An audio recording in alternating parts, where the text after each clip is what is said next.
예수님의 이름으로 기도드립니다. 아멘. 하나님 말씀은 민수기 6장 22절에서 27절 말씀입니다.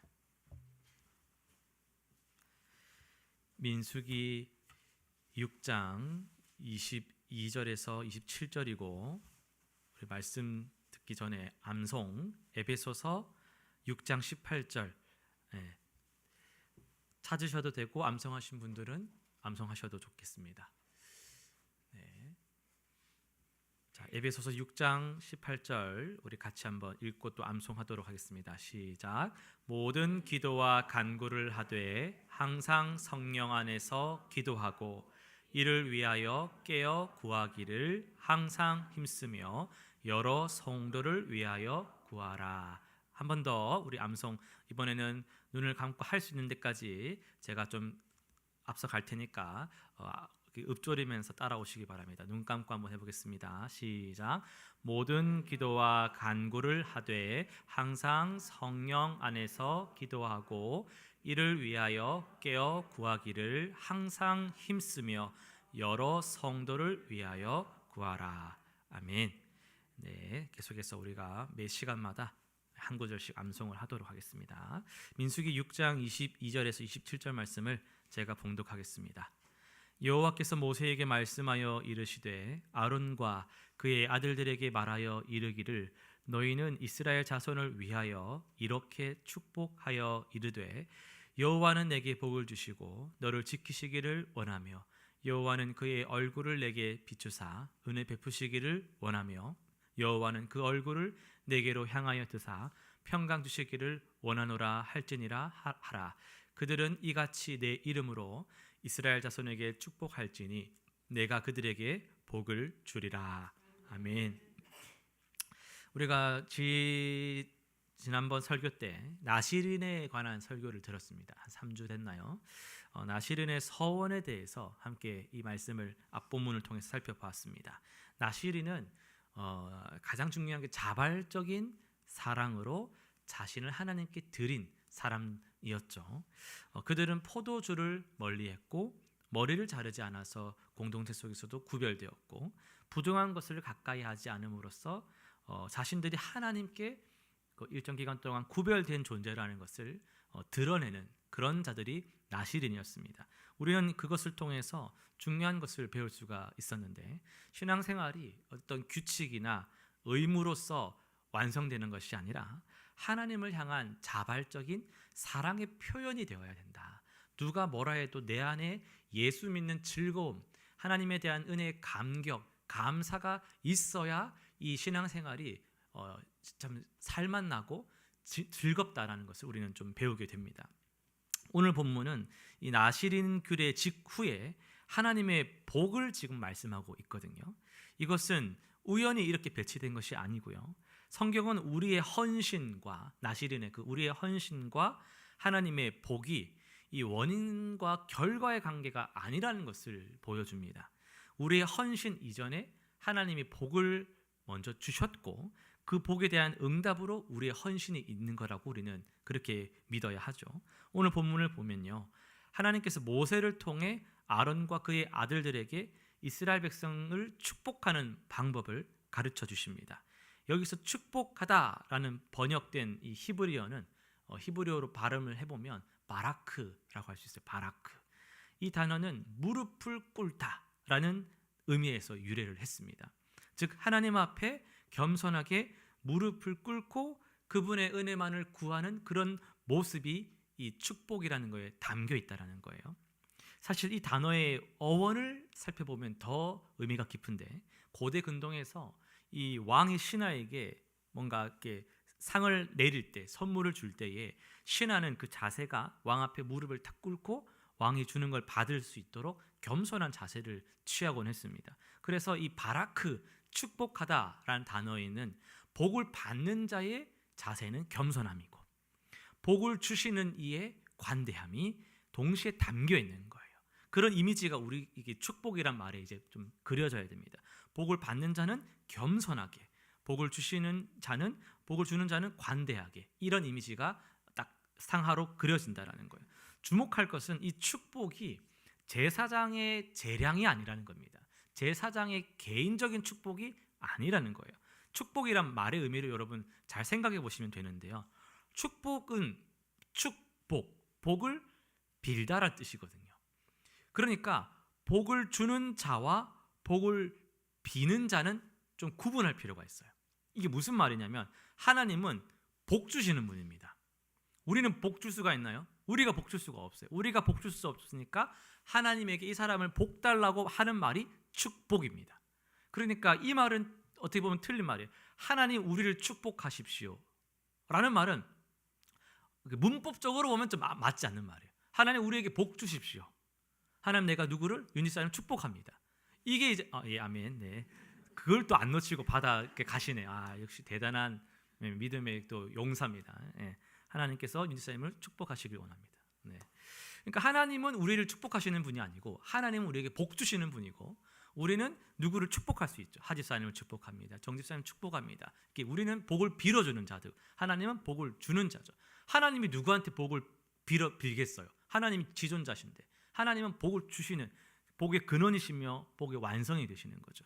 그래서 하나님이 우리가 다른 사람을 어떻게 복을 빌을지를 오늘 알려주시는 본문이 우리가 읽은 본문이 되는 겁니다.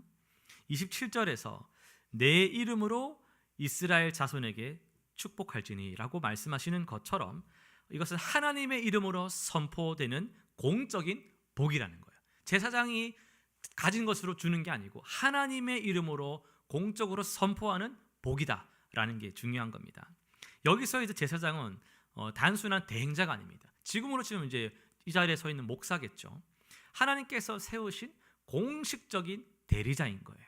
이것은 오늘날 우리가 예배의 기도회 말고 공예배의 마지막 순서에 강복 선언이 있잖아요. 우리가 기도회는 주기도문으로 마치고 공예배는 우리가 강복 선언, 다른 말로는 축도가 있는데 이제 개혁교회, 이제 고신에서도 이제 개혁교회를 추구하는 교회들은 이 예배 마지막에 선포되는 이거를 축도라고 하기보다도 강복 선언이라고 말을 고쳐 쓰는 경향이 요즘에 많이 있습니다. 왜냐하면 이거는 그냥 축복하는 기도가 아닙니다. 그 선언이에요. 하나님께서 우리에게 언약의 백성들에게 하나님의 복을 약속하신 복을 베푸시는 선언입니다. 그래서 강복, 하나님의 복이 임하는 선언을 지금 선포하는 거거든요. 그러니까 그때에 이제 제가 그때 말하잖아요. 이 고개를 숙이고 있으면 안 된다고. 고개를 들고 눈을 뜨고 하나님의 복이 임하는 걸 봐야 된다라고 말씀을 드린 이유가 거기에 좀 있는 겁니다. 그래서 이 강복 선언은 단순한 뭐 기원합니다, 뭐 소망합니다 이런 차원이 아니고 하나님의 이름으로 하나님이 자기 백성에게 하신 약속들이 선포되는 순간인 거예요. 그래서 그걸 받아서 우리가 또 복을 받아서 살아가야 되는 것이죠. 마치 이것은 대사가 자신의 나라를 대표해 가지고 선언하는 것처럼 그 나라에 머무는 대사는 그 자기 본국에 있는 결정을 전해주는 거잖아요. 그러니까 그 나라를 대표하는 것처럼 이 시간에 하나님을 대신해서 하나님의 약속을 제가 선언하는 겁니다. 그러니까 하나님의 복을 고개를 들고 바라보면서 그거를 아멘으로 받아가는 것이죠. 그래서 이제 눈 감고 고개 숙이는 것보다는 딱 고개를 들고 그 복을 선포되는 걸 바라보면서 그거를 딱 믿는 그게 가장 이제 중요한 자세입니다. 이 축복문은 오늘 이제 세 부분으로 나눠서 살펴볼 텐데요. 각 부분이 다 의미가 좀씩 좋습니다. 첫째 부분을 보면요, 여호와는 내게 복을 주시고 지키시기를 원하며, 이 부분입니다. 여기서 복을 주시고 이건요 또 원어로 보면은 하나님의 적극적인 은혜를 포함하고 있어요. 발음은 어차피 안 외우실 거니까 건너뛸게요. 예바레크카 뭐 이런 거 뭐 해봤자 어렵게만 느껴지고 발음은 패스하고, 이제 무슨 의미냐? 복을 주시고에 담긴 원어적인 의미는 하나님의 적극적인 은혜예요. 이게 무슨 의미냐면 수동적인 은혜는 있단 말입니까? 이런 식인 거죠. 수동적인 것은요 나쁜 것만 막아주는 정도입니다. 적극적인 은혜는요 앞장서 가지고 그래 내가 너 뭐 줄까 하고 막 찾아가지고 막 예를 들면은 저희 장모님 같은 경우는 이제 적극적인 은혜를 주시는 분이에요. 생신이셔가지고 우리가 갔는데 본인 미역국을 끓여가지고 한 나라에 우리한테 이렇게 주시는 적극적인 은혜를 주시는 거예요. 수동적인 건 뭐예요? 이거 가져가도 돼요. 이거 뭐 되고 안 되고 이게 소극적인 거예요. 수동적인 거예요. 적극적인 거 이것도 가져가고 그래 이것도 하고 더 막 챙겨주려고. 이것도 맛봐라. 그 조금만 달라 해도 조금이면 한 다라이씩 막 계속 오는, 그게 적극적인 은혜거든요. 적극적인 은혜를 받고 삽니다, 제가. 그러니까 우리 하나님은 적극적인 은혜를, 좋은 것을 넘치게 부어주시는 분이다. 그게 바로 복을 주시고에 담긴 내용이에요. 그냥 뭐 꽁냥꽁냥 조금 찔끔찔끔 이런 게 아니라, 우리가 무엇을 구하든지 간에 하나님 언제나 적극적으로 우리를 도우시기 위해서, 복 주시기 위해서 앞장서 가시는 그런 분이시다라는 거죠. 구약에서 이런 복의 예를 많이 발견할 수 있습니다. 창세기에서도 아브라함에게 내가 너에게 복을 주어서 내 이름을 창대하게 하리니, 내 이름 명함 하나 내줄 테니, 이런 게 아니라 창대하게 하리니. 이삭에게도 내가 너에게 복을 주고, 야곱에게도 내가 너와 함께 있어 네가 어디로 가든지 너를 지키며. 하나님은 항상 무시로 어디서든지 간에 우리와 함께 하셔서 복 주시기를 원하시는 그런 분이라는 거예요. 그 복을 중단시킨 게 창세기 3장의 아담의 범죄함 아니었습니까?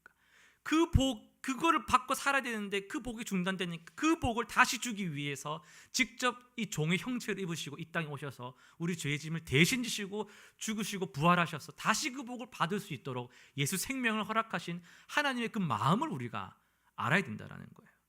지키시기를. 여기 이건요, 단순한 보호 이상입니다. 지키시기를.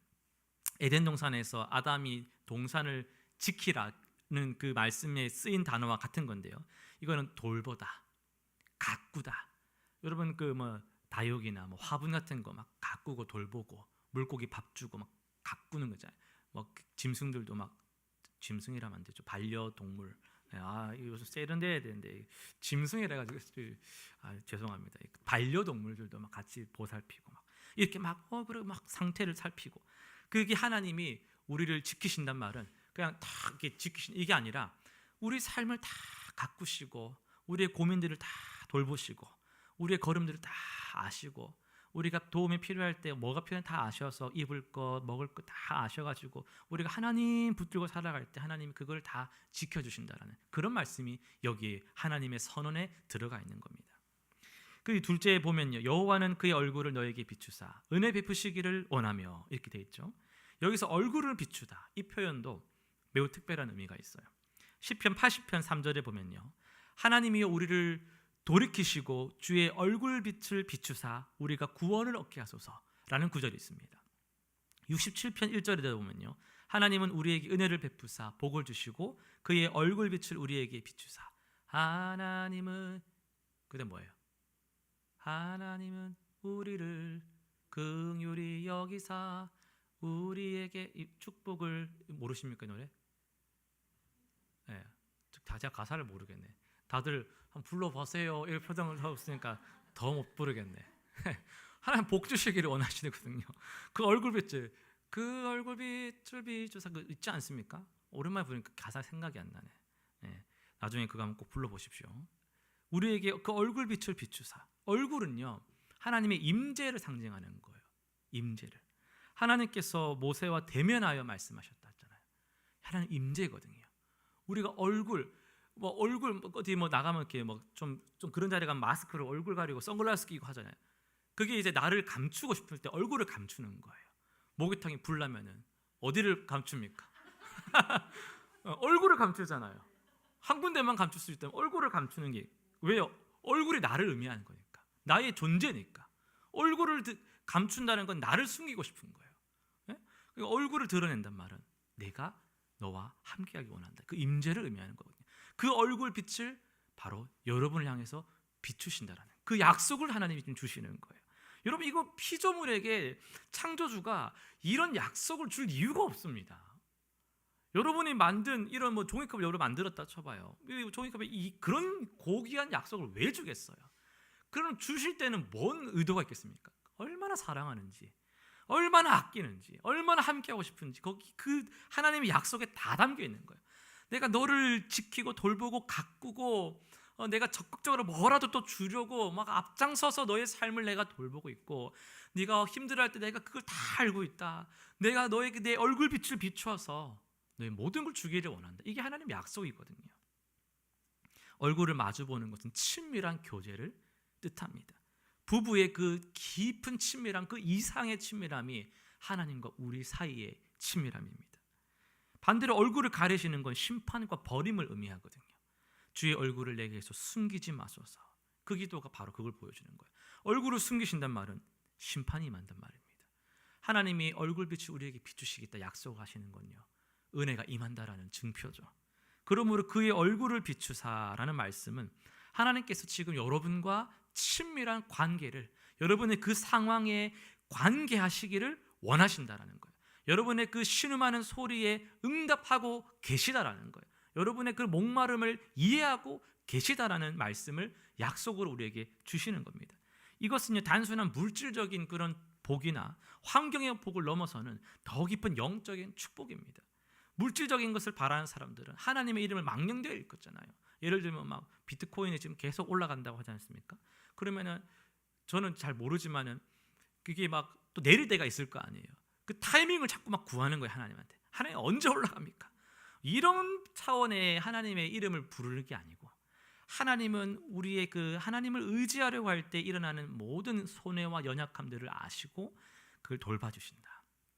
우리의 아픔 속에서 부르짖는 연약함을 동정하시고, 우리 삶의 가정 형편들을 헤아리시고, 우리가 기도할 때 하나님께서 그 기도에 응답하사 만남의 기회가 계기를 만들어 주셔서 선한 역사를 일으켜 주시는 그런 복을 우리에게 부어 주신다라는 약속을 하는 겁니다.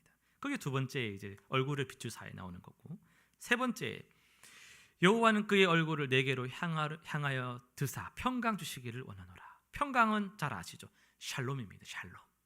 평강, 이 샬롬은 단순히 피스, 이런 전쟁이 없는 상태나 마음에 편안하다 이런 것만을 의미하는 게 아니고, 모든 것이 제자리에 있는 완전한 상태, 하나님의 창조에 안식하시던 그때의 그 상태, 더 이상 더할 것도 뺄 것도 없는 완전한 상태가 샬롬입니다. 우리가 샬롬 인사할 때 그 하나님의 이 샬롬이 당신의 삶에 있기를 내가 축복합니다. 이게 샬롬의 의미거든요.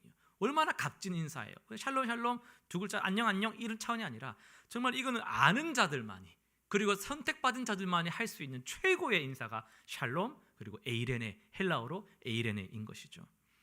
그래서 이 하나님께서 창조하신 본래 완전한 질서, 회복된 상태, 성령으로 충만한 상태, 예수 생명으로 내가 기뻐하는 그 상태가 샬롬인 겁니다.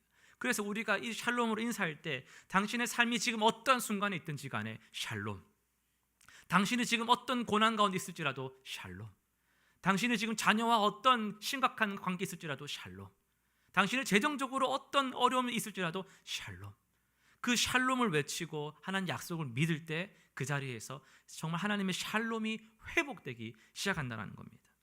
에덴 동산에서의 상태가 바로 이 샬롬의 모습이었죠. 하나님과 우리의 관계, 사람과 사람과의 관계, 인간과 자연과의 관계도 다 완전했던 그 상태가 샬롬이었습니다. 이렇게 세 단계로 이어지는 축복문의 순서는 영적으로도 깊은 의미가 있는데요. 하나님, 첫 번째는 복을 주시고 지키시는 것, 이건요, 하나님께서 우리 모든 필요를 아시고 채우시고 보호하시는 기본적인 복을 의미합니다. 물질적인 것도 포함을 하는 거죠. 두 번째로 얼굴을 비추시는 것은 하나님과 친밀한 교제라는 한 단계 더, 그런 받은 복으로 교제하는 한 단계 더 깊은 단계로 나아가서 하나님과의 관계의 성숙, 이걸 의미하는 게 두 번째 얼굴을 비추시는 거고, 세 번째 평강을 주시는 건요, 그 다음 단계로 완전한 복의 상태를 의미하는 거예요. 이건 이제 신약에서 예수 그리스도를 통해서 완성이 되는 진정한 샬롬의 상태를 의미하는 겁니다. 여러분, 이런 순서는요, 우리 신앙생활의 영적인 성장 과정과도 일맥상통합니다.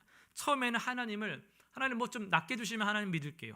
뭐 하나님 이번 주에 뭐 하면 할게요. 하나님을 그냥 복 주시는 분으로 만나기를 시작하지만 점차 그런 하나님 주시는 것이 아니라 하나님과의 교제 자체를 내가 기뻐하는 그런 믿음의 성장으로 나아가게 되고, 마침내 그분의 임재 속에서, 그분과 하나됨 속에서, 그분 안에서 내가 그분만으로, 주님 한 분만으로 나는 만족한다라는 찬양의 고백을 통해서 참된 샬롬을 누릴 수 있는, 말씀을 읽을 때, 찬양을 선포할 때, 뜨겁게 기도할 때 정말 하나님과의 그 충만한 교제 속에서 샬롬을 누리는 그 상태로 점진적으로 나아가는 신앙의 그런 단계와 성장의 과정과도 연결되어 있다는 거예요.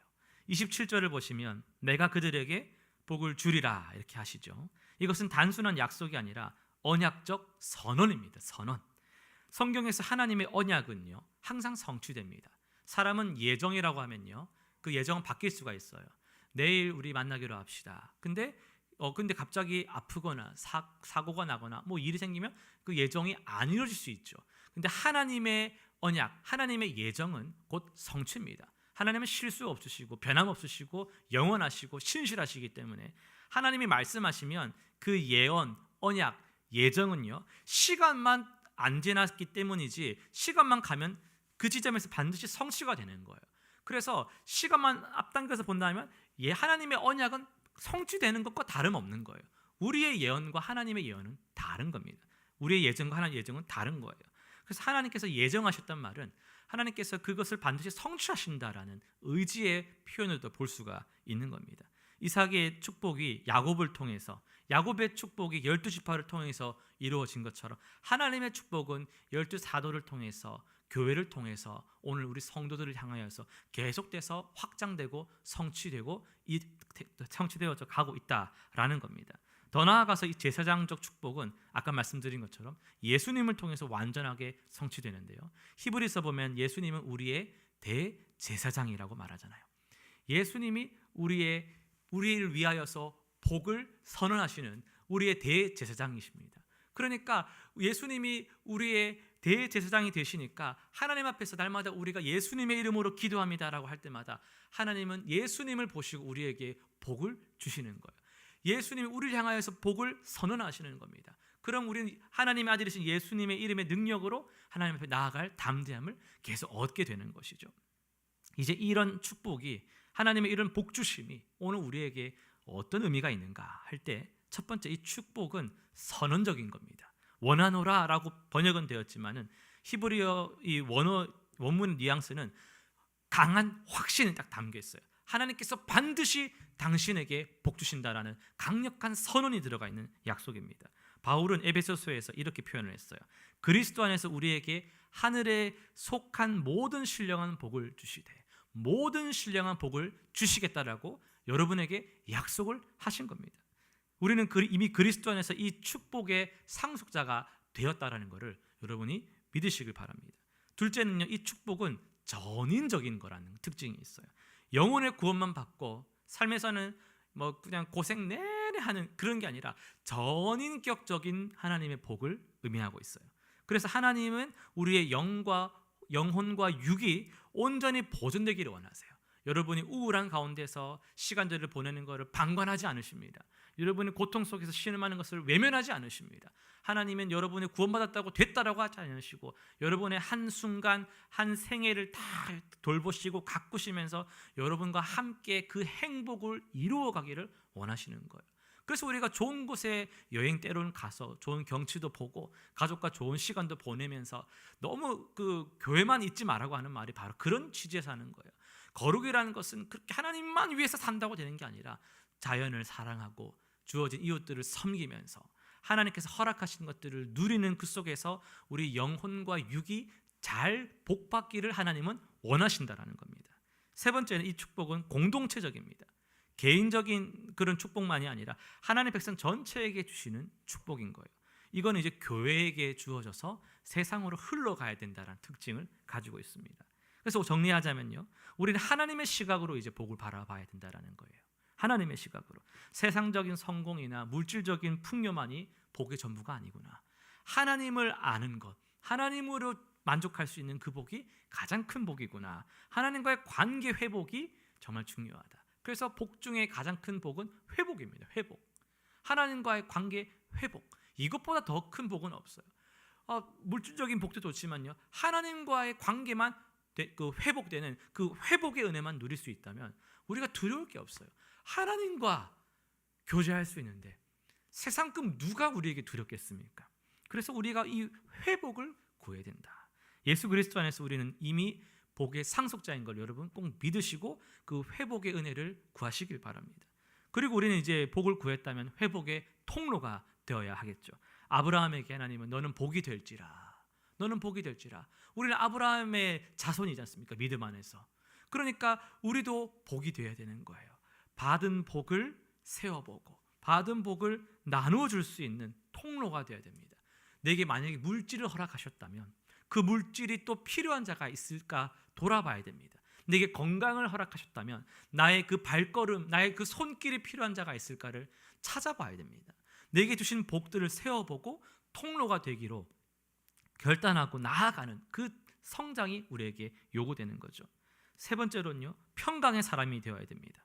단순한 평화가 아니라 하나님의 그 안식, 예수 그리스도의 그 생명을 전하는, 그 샬롬을 전하는 전도자가 되어야 한다는 거예요. 가정에서도, 교회에서도, 일터에서도 화평케 하는 자가 되어야 됩니다.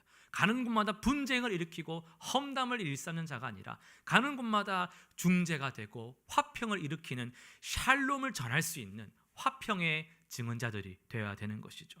그래서 이 축복문이 가리키는 궁극적인 성취는 하나님 나라의 완성이거든요.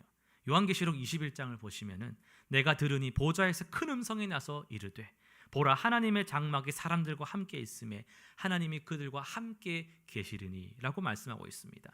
하나님의 얼굴을 대면하여 뵙는 것, 그분과 완전한 교제를 친밀하게 누리는 것. 여러분 진짜 막역한 친구들하고는요 오랜만에 봐도 어제 본 것처럼 그렇지 않습니까? 대충 얼굴 표정만 봐도 무슨 일인지 다 알지 않습니까? 부모 자식 간에도 그런 거 다 통하잖아요. 네 오늘 얼굴 보니까 얼굴 끈 거 보니까 무슨 일이 있었네 말해봐라. 다 알잖아요. 하나님과 그 정도 통해야 된다는 거예요. 말씀을 읽다 보면 하나님 마음이 이신전심이 되고 이 나라를 위한 하나님 마음이 막 느껴지고 이 교회를 향한 하나님의 그 기뻐함이 느껴지고 지체들을 향한 주님의 마음이 막 내가 와가지고 같이 위로하고 눈물로 기도가 되고 그 주님의 마음이 내게 막 충만해서 교회를 더 사랑할 수밖에 없게 되고 세상을 더 위로하게 되는 그런 하나님과 친밀한 교제, 하나님 딱 척하면 척되는 하나님이 그렇게 기뻐할 수밖에 없는 인생이 우리가 되어야 한다는 겁니다. 하나님이 이미 그 복을 우리에게 주기로 약속을 하셨습니다. 그래서 우리는 이 복을 받을 때, 이 강복 선언을 받을 때, 공예배 마칠 때마다 어떤 자세로 이 복을 받아야 되는가? 겸손함으로 받아야 됩니다. 하나님 내게 그 복을 주심에 감사합니다. 내 공로 없으나 그리스도의 모든 은혜로 내가 이것을 받습니다. 그리고 확신을 가지셔야 됩니다. 주실란가? 나도 받을란가? 그게 아니라 확신 가지십시오. 나도 하나님의 존귀한 자녀다. 확신을 가지시고 하나님이 약속하셨으니 이것은 성취된 것이다. 성취될 것이다 라는 확신을 가지고 세상을 살아가야 됩니다. 그리고 마지막으로 책임감을 가져야 됩니다. 우리는 이 복을 통해서 하나님의 영광이 드러나야 될 귀한 대리 통치자라는 것을 기억하셔야 됩니다. 나를 통해서 통로가 되어서 하나님이 드러나기를 영광 받으시기를 바랍니다. 그렇게 하나님께 기도할 수 있는 그런 우리 책임감이 있어야 된다라는 거죠. 이제 말씀을 맺습니다. 사랑하는 성도 여러분, 오늘 우리는 이 놀라운 축복을 살펴보았어요. 막연한 그런 소원이 아니고요, 이미 그리스도 안에서 주어진 것입니다. 여러분은 이미 주어진 것이고 장차 그날에 완성될 약속을 우리가 지금 받았습니다. 이 축복의 의미를 깊이 깨닫고 감사함으로 받아들이고 세상을 향한 통로가 되시는 저와 여러분 되시기를 주님의 이름으로 간절히 소망합니다. 우리 말씀을 생각하면서 같이 합심해서 한번 기도하겠습니다. 오늘 이